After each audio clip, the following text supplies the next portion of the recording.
Hey, y'all doing? The Sharp Burner, make you a preacher man R&B, and this is another episode of Richie TV 91. This time I'm doing another episode of Vampire Diary Reviews. This time I'm reviewing Vampire Diary Season 2, Episode 19. What happens on this week's episode is Elijah's back awake, and he's telling Elena the story of how the originals came to be and the true curse, because the sun and the moon curse was completely faked by Klaus and Elijah, because Klaus is the one that made all the Aztec symbols, all the scrolls on the sun and the moon curse, everything that's out in the world today. Klaus made that. He drew that. He wrote it. Everything.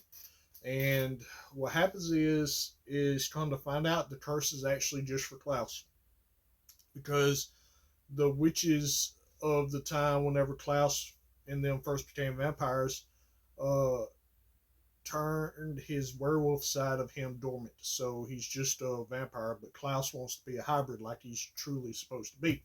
That way he can make his own bloodline, he can sire his own people, all this other stuff. Well, what happens is Klaus in the Lark's body goes to Jenna's house and is telling her that vampires are real and all this, and Jenna gets upset and doesn't leave.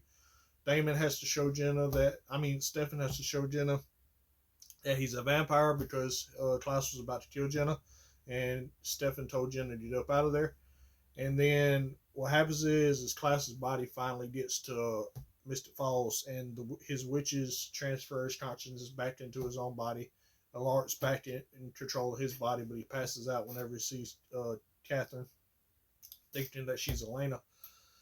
And only other thing that's happening is Damon's freaking out, because Damon really loves Elena, and Stefan knows this now, and they're butting heads, and that's all that really happened.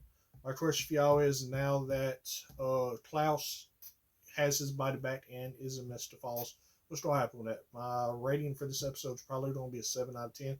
As always, Rob Burnham, make sure you preach your man on be signing out, guys. GG's awesome. See you next time.